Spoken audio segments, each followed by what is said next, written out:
And I've been going through some issues in the last couple of years, and I sat with a dear friend. She's an 80-year-old woman that loves Jesus. She's a faithful listener of the show, and she knows my heart in terms of what we share here. And I was able to just sit with her for hours. I turned my phone off. I was like, let's make sure the kids, oh my goodness, can't reach me. The time I spent, really, it felt that even though we were sitting face to face, it felt like I was at her feet. In my mind, I was like, oh my goodness, my soul needs this. And she's listening to my story, shares 3 nuggets with me based on my story. So not only is she like encouraging me, but she first takes the time to like validate me, listen to me in terms of who are you? Yeah. So it was just amazing. And I'm saying that because we talk about mentorship here. But the 3 nuggets she shared, she said, when you feel inadequate, reread your story. Number 2, change the perspective of the ideal.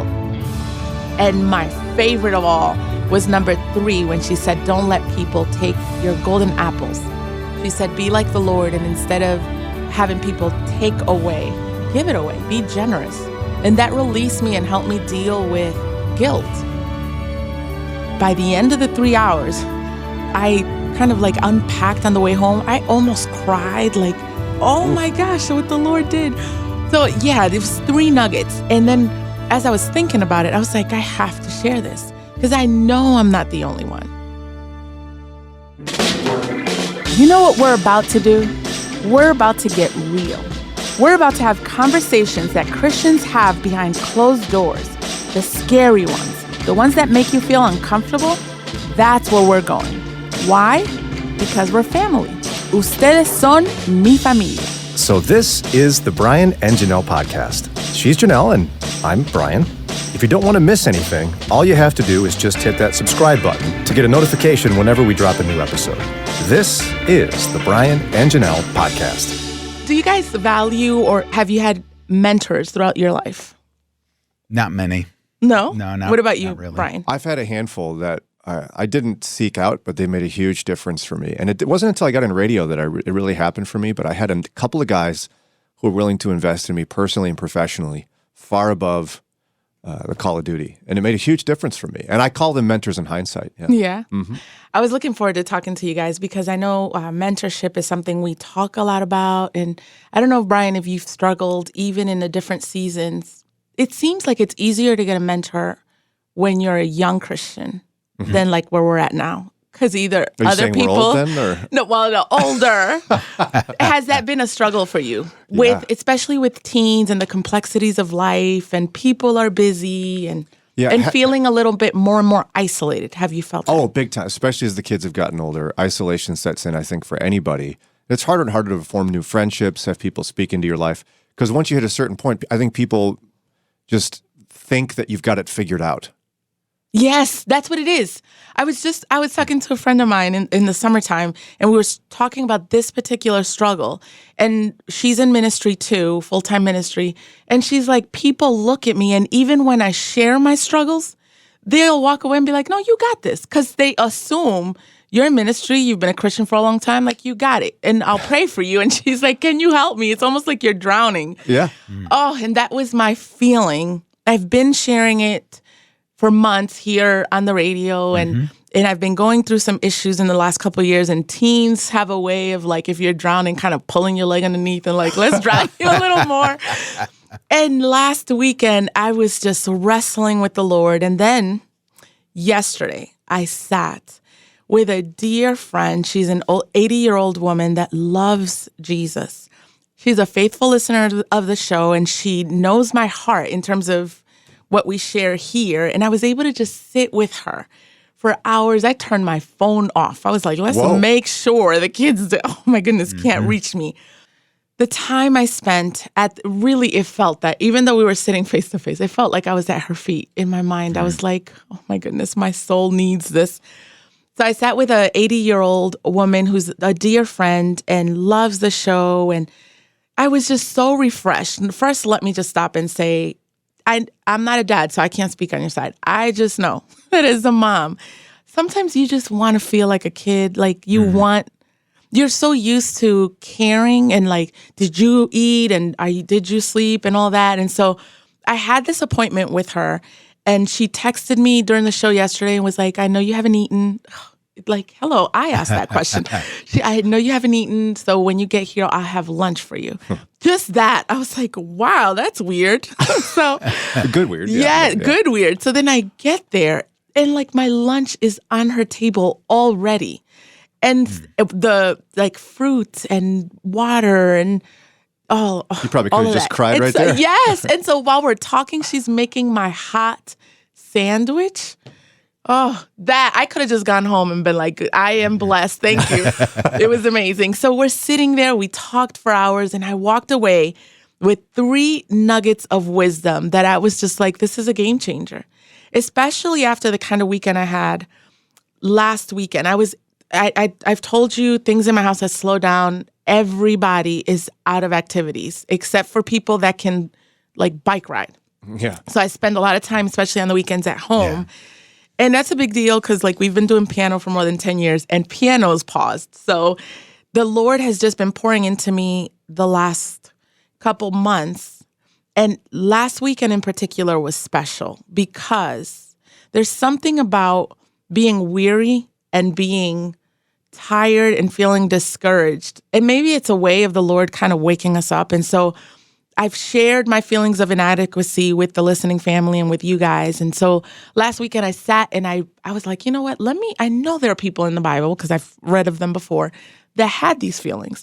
So I went back and I read about Moses in that moment when he was like, send somebody else. Like, why me? He tried really hard to get God to pick somebody else. Yes. Gideon. When I was on Pause for Prayer, I did a whole Pause for Prayer on it. And, well, they're not recorded, but just my secret about Pause for Prayer, it was literally things I was going through. So when I'm writing about Gideon and Pause for Prayer, it was like, hello, like, this is me. It was all me. So I read about him again. And when he said, I'm the least of my clan, like, and the common thread was that the Lord would answer and said, I'm going with you. And I stopped. I'm at my kitchen table, and I was like, it was like, you know, when you feel like life zooms in, like everything around you, and you know there's a lot of things around you when you have 6 kids. It was like silent in my soul, and I was like, oh my goodness, I've been feeling like he sends me alone. I've been feeling like he gives me the assignment, whether it's motherhood, ministry, and he says, okay, go. And I realized, no, he's telling me I'm going with you. He's like waving in the window. Have a great time. Exactly. And so that was my spiritual wrestling last weekend. So when I sit with my 80-year-old friend, it was like, hello, were you there? Like, were you listening to my soul last weekend? Like, what is going on? So it felt surreal, but we're believers. And so God, everything's on purpose and everything's intentional. And so with me going through these feelings and not feeling adequate as a mom and feeling like the next assignment that the Lord has in front of me, like I'm not ready. Like, what? And it brings me back to, before I share the first nugget, something that was that God put in my heart years ago. When I knew the Lord was calling me to something. He calls everybody, but I knew where the Lord was calling me years ago, like before I got married. So when he asked me to stay home with my kids, that made no sense to me, because I was just like, wait, hold up. That doesn't line up with the plan. Like, I'm in charge. And so I wrestled with Ron Hollis, my mentor, for years. And one of the things I heard in that season was what Ruth Graham told Anne Graham Lotz, who stayed home with her babies. And she was frustrated because she felt like she was called for more. And I know that being a mom is more, but you have that as a human being. Like, you know, we're humans, we're flawed. And so she felt like, what? I'm going to be at home. And she felt bored and frustrated. And her mom said, don't waste your time in the wilderness. That I held on to that for years. Well, now the wilderness, like now it's like, okay, you're done. Let's go. That's what I feel with the Lord. And now I'm like, what? The wilderness gets comfortable. There's a reason why they stayed there 40 years. You don't realize that. When you're walking in, you're like, what? I'm ready to go. Wilderness? It gets comfortable. I realized. And so And now for when you, like when he's calling, it's like coming here, basically being on the radio. It's been your get out of the wilderness and go. Yes. Yeah. And mentally, even though 16 years ago, if you would have told me, oh no, come do the morning show, I would have been like, yeah, let's go. 16 years ago. Now I've been in my spiritual wilderness where the Lord has used that. But now I'm like, wait, hold on. Kind of like the people of Israel. It's like, well, the wilderness, like mentally, I am the wilderness. Like I am the stay-at-home mom in sweats in front of the sink. So it's difficult to kind of be prepared and feel adequate for the next season. And so that's, again, she must have been hearing my soul on the weekend. The first nugget she gave me was, when you feel inadequate, reread your story. By the end of the 3 hours, it was amazing. I kind of like unpacked on the way home. I almost cried, like, wow, almost cried. Like that's a lot for you. Almost on my way home. I was like, wow. Oh my gosh, what the Lord did. So yeah, it was 3 nuggets. And then as I was thinking about it, I was like, I have to share this because I know I'm not the only one that feels this. And so I told you the first one was that she told me when you feel inadequate, reread your story. And so her point was everything you've been through, because she asked me, we went all the way back to, when did you get to this country? And what happened? Do you remember New York? And why did you move to Rhode Island? Everything. And so by this time, she's telling me everything you told me about and all the details in between. God used all of that for this next assignment he has for you. And then she stopped me and said, don't compare yourself. He doesn't want other people. They have their own stories, their own strengths and weaknesses. He wants you for today, for this next moment. And everything you said you went through is in you, preparing you for this next moment. Yeah. And I forgot. You and I were talking about off air, like God is so intentional. Mm-hmm. And it's obvious. I'm just saying there are times in life where you act like he's like, oh, wait, hold on, wait, I got this assignment here. Like it's on the fly. And that's not the case. No. But we get, what happens to me is very similar, where you get so caught up in the worries of the moment and tomorrow, you forget to reread your story. That's why it's powerful what she said. Because you don't, you think of like maybe a mistake she made or whatever, but if you view it as God is sovereign and he's in total control, and if you yield your life to him, he's going to use you. He wrote your story on purpose. Yeah. I used to regret, I was like, man, I wasted time being a teacher. Yes. Why didn't I just get into radio earlier? Mm. But no, I've since gone, no, God wrote that story, that part of my story, that chapter on purpose. Mm-hmm. And he's using it for his glory. Yeah. And he's using it in me on purpose. You see? Right. And that's what you're saying. It's right? I mean, your story is God wrote it. Truly for peak season now, so why do you feel inadequate? Are you doubting that God has you here? You know? Yeah, and it's also the world has trained us, and it's still in me, it's been 20 years, but trained us to think, like if you're going to be on radio, you do broadcast journalism or right. You do communications.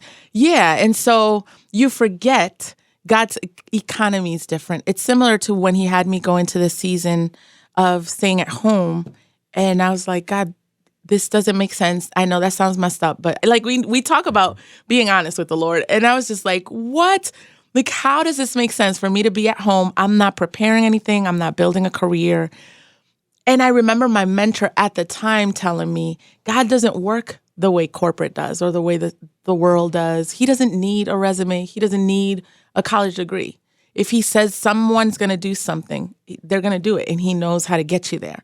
So it's almost like revisiting that idea of he prepared me the way he needed to for the work that he knows needs to be done. So he used what he knew I needed, not what the world says you need to prepare. And that's so clear in Scripture as a theme, but you forget it sometimes. Yeah. And I've had to reread the God's calling of Moses a few times in my life because it's actually awkward how much he tried to resist God's call.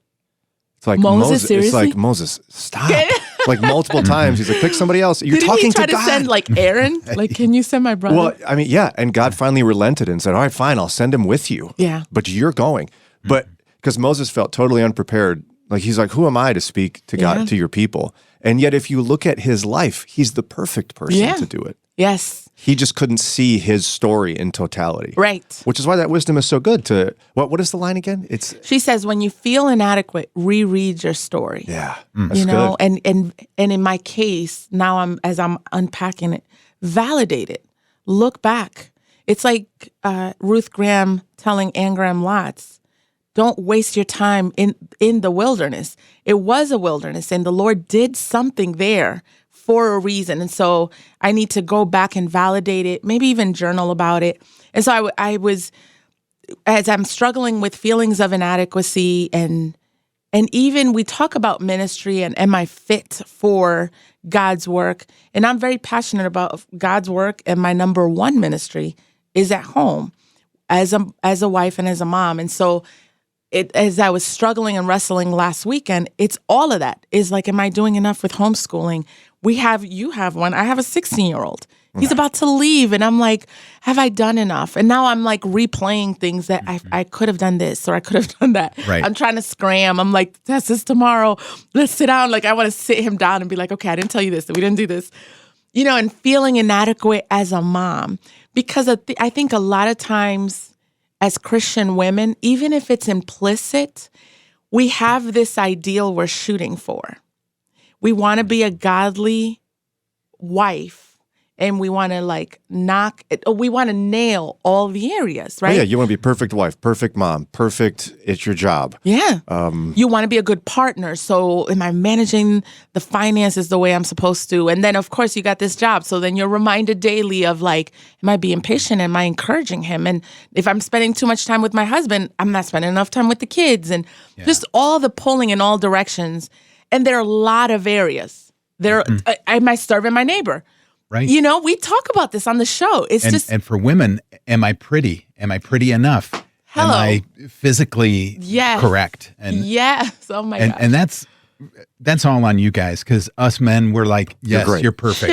You're the best. Yeah, if Len were here, he'd agree with you. Yeah, like, why are you tripping? And we'd all break out into Billy Joel. We love you just the way you are. Guys.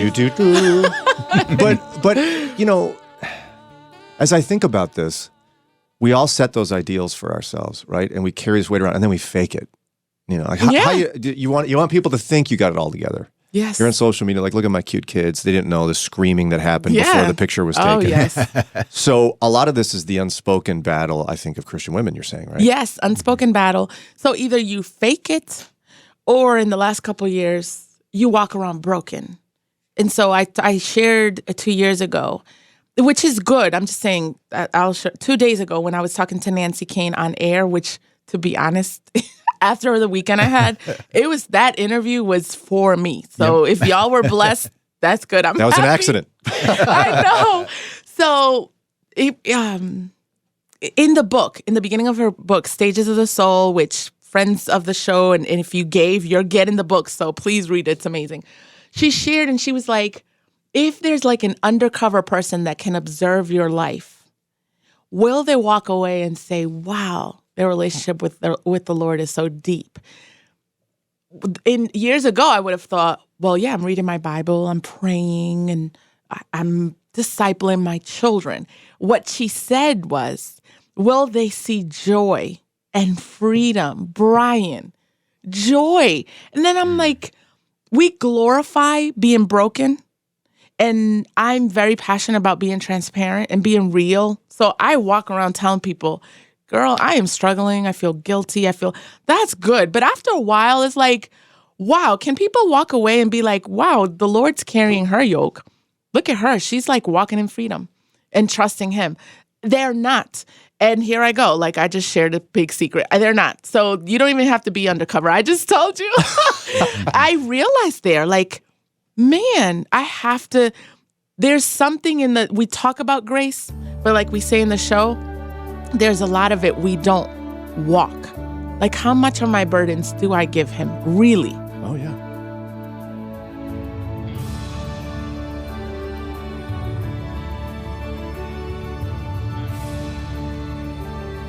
Because part of that burden is, am I a good enough mom? Am I covering all the bases as a godly woman? that comes and goes. There are seasons where I'm like, oh yeah, I got this. And so that brings me to the second nugget.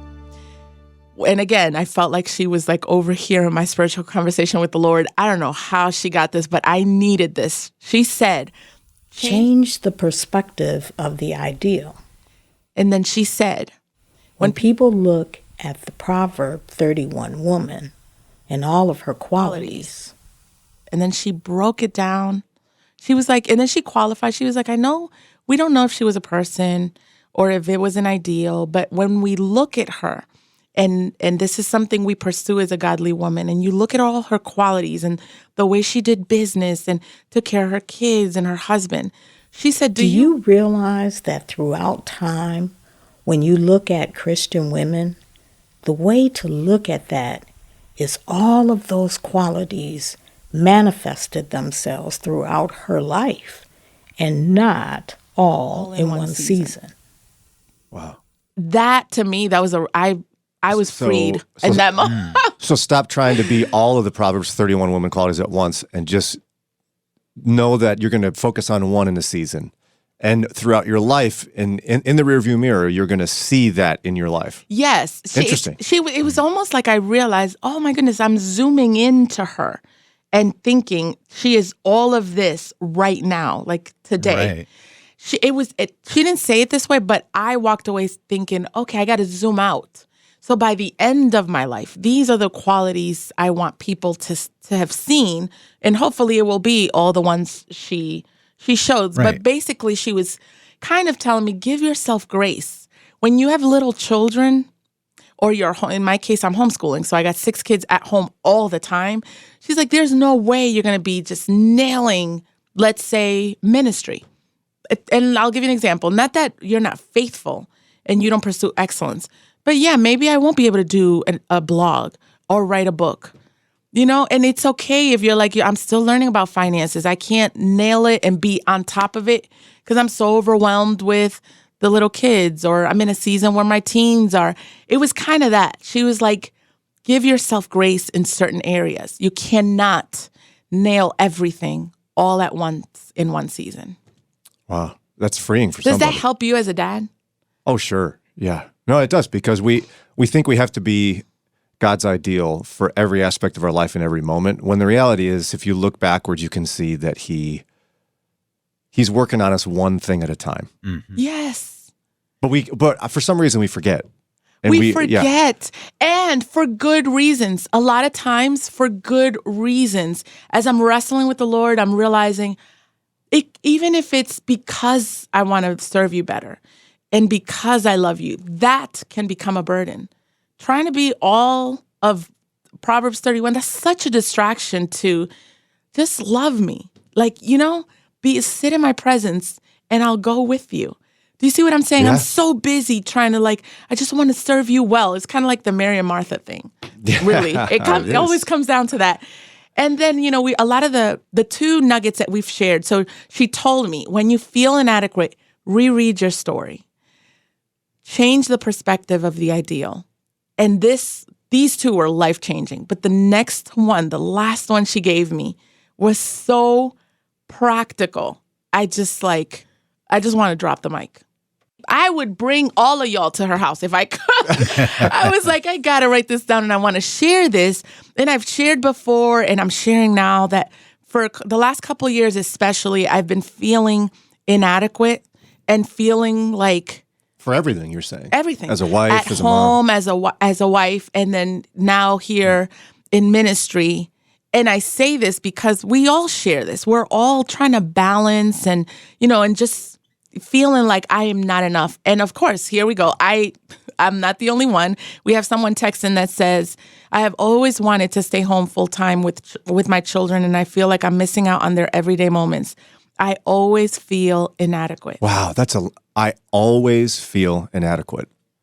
Isn't that crazy? Yeah. And it's for great things. We love our kids. We want to be faithful. Then you have some women who do stay at home and feel inadequate for other reasons. I'm not helping my husband, bringing money into the home or whatever. We have these feelings. And in these nuggets, she helped me identify and better deal with them. So I'll kind of review. Number one, she said, when you feel inadequate, reread your story. So even if this would have helped me even as a younger mom, because a lot of times you're like, I can't do it. I want to be a great mom, but I'm not sufficient. In my case now with either the teens or now with ministry.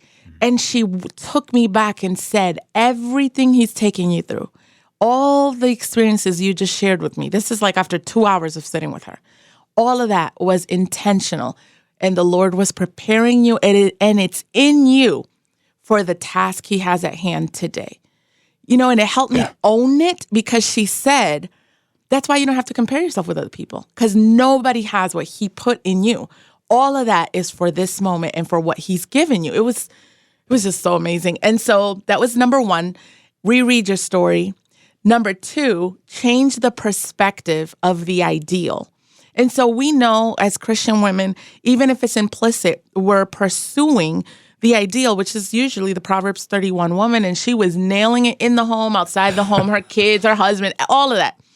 And so she said, do you realize that all of these qualities she had were throughout her life and not necessarily all manifested in one season? Then she broke it down. She's like, when you have little children, there are going to be areas that you're just not going to succeed at because your time, your energy are just poured into one area, or you're still growing in another area. So it was like almost telling me, give yourself grace and zoom out and learn to look at the Proverbs 31 woman as in her lifetime. So, and she said, things will be stronger in certain seasons. That was amazing. So change the perspective of the ideal. And then, oh my goodness, as we continued to talk, one of the things I kept coming around to, and I've shared it here, and I know we shouldn't feel this, but I'm honest with God, so it keeps coming back around. And then obviously with her, she was like, I realize you have a lot of false guilt. I was like, yeah, yes. Oh, and then she said, now mind you, yeah. So she had a lot of kids just like I did. And so, her journey was different to mine, but she's raised the guilt of, am I enough? Am I doing enough? Am I spending enough time with the kids? To be honest, as a homeschool mom, am I preparing them enough? And so it doesn't come off my lips as guilt. But she said the root of that is this guilt, like you're not doing enough and you feel guilty. And so she said, she broke down and she said, there's real guilt and then there's false guilt. She said, real guilt is, you, even as a mom, you can do things that are wrong.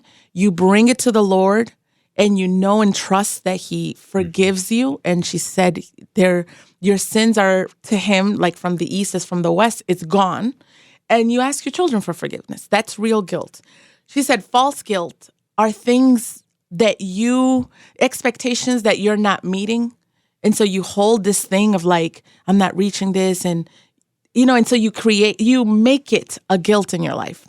She's like, you struggle with that. So as we were talking about it, my guilt revolves around time a lot. We don't have enough time. We just don't. Not when you got 6 kids and a husband and a job. Exactly. We just don't have enough time. And so I love that even after she shared some help and some encouragement that was more abstract and that I needed and that were game changers, there was advice she gave me that was so tangible and so freeing.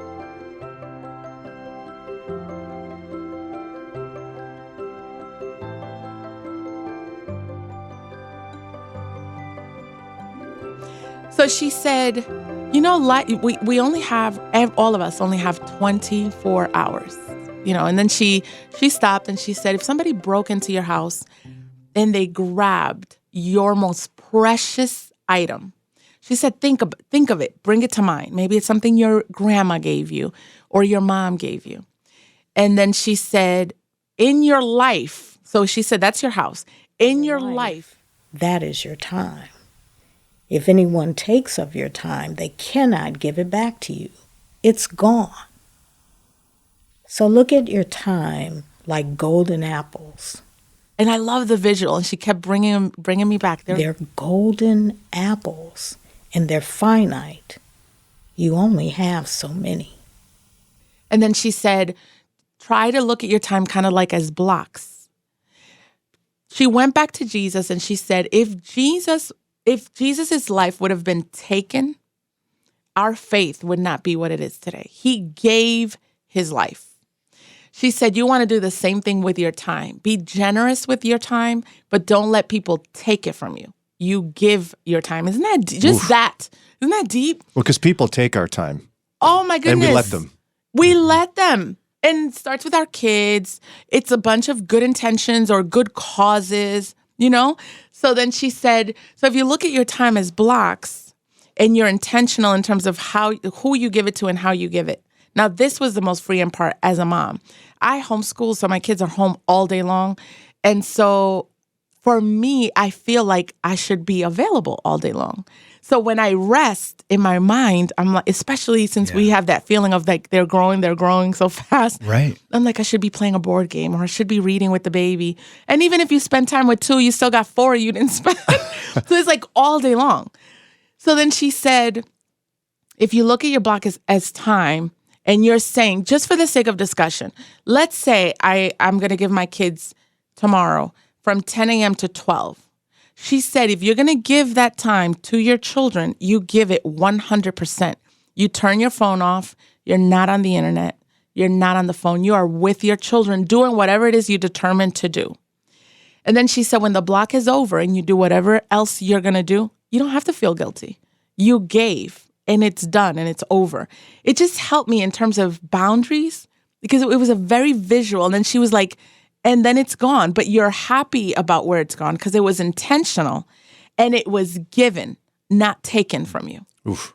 And she said the same thing with ministry and people, you know, and then she was like, when you have these blocks and you're aware of your golden apples, you make a list of the things that you're going to give your golden apples to. And then know whatever's not on this, whatever is not on the list is just not. You don't have to feel guilty about it. You've determined it. This is what gets it. This is when they get it. That was so practical and so freeing. And then her eyes, she looked at me and she said, listen, I am 80 years old. Remember, golden apples. When they're gone, they're gone. Isn't that, Ooh, wow. Oh my gosh, it was amazing. My favorite part of that was just when she said, then when they're given, outside of that, you don't have to feel guilty. You know? And and then you wouldn't, I needed right? that. I mean, if you're wholeheartedly giving yourself to whatever that golden apple is at the moment, and you're giving it to someone, you don't have to feel guilty when you walk away because you totally gave it to them. But when you spend your day, like I would, you're doing about 3 things at once. Yes. You're never totally in one. Right. You walk away feeling guilty about all 3. Exactly. I'm glad. That's the root of what I'm saying. That's why it was freeing. And because I do that. In the golden apple that I've given, or really that have been taken away, I'm not fully there. And I am distracted. Or at the very least, I'm weary, like, oh, I got to be here. You know? And so, of course, you walk away like it wasn't enough because you really weren't there and it wasn't intentional. But I love that she said, what a great lesson for your children to learn boundaries like that. Yeah. Oh, And she gave it to you. You don't have to wait till you're 80 to have that lesson. I know. I know. I mean, you're close, but Wow, I'm just Brian. kidding. You're only halfway there. Oh, it was More a than game that. changer. Amazing. When I was sharing with my friend, I had to. Like, we were like, we both have a bunch of kids and we both work. And when I told her, she was like, listen, we're going to meet at the Jewish Community Center, which is kind of like the Y, today. Just like, let's go to the pool. Just finding a way to like, you got to hear this. God's designed us for It fellowship. releases women.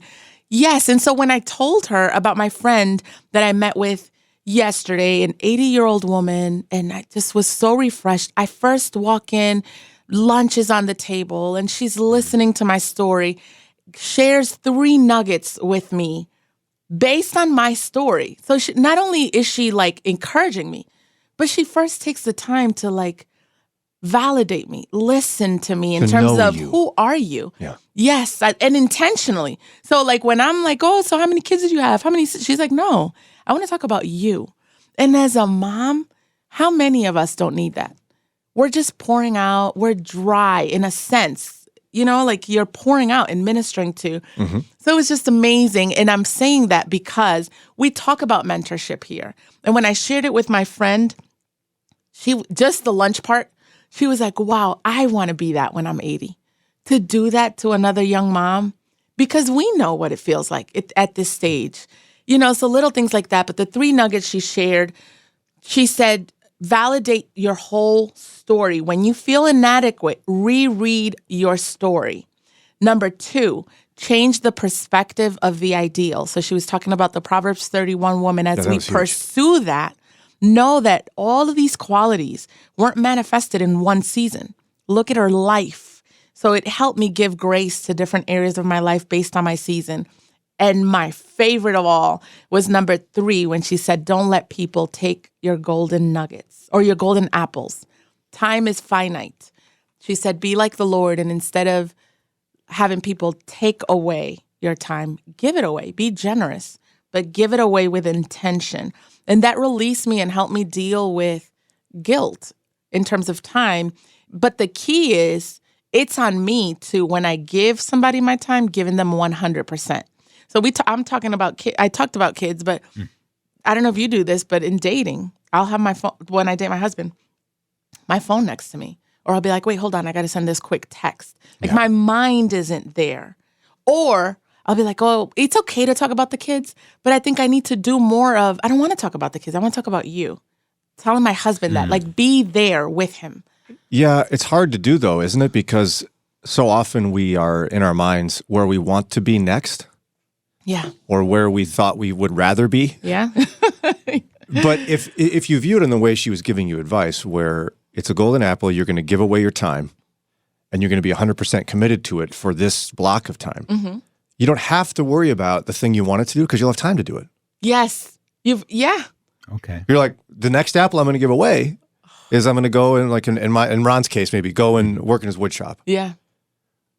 But if you don't know what's next and you're not keeping track of and holding on to your time like a precious golden apple, you're always worried about who's taking it next. Right. Who's taking it? Like, yes. Give me that back. And listen, I want to stress this because she looked at me when she said this and like reiterated like 3 times. She said, Janelle, I am 80 years old. I'm telling you, it's golden apples and they don't come back when they're gone. And it's obvious and we hear it, but we don't do what she said, which was, she specifically told me, guard it jealously. Like, be like real about it. Guard your time.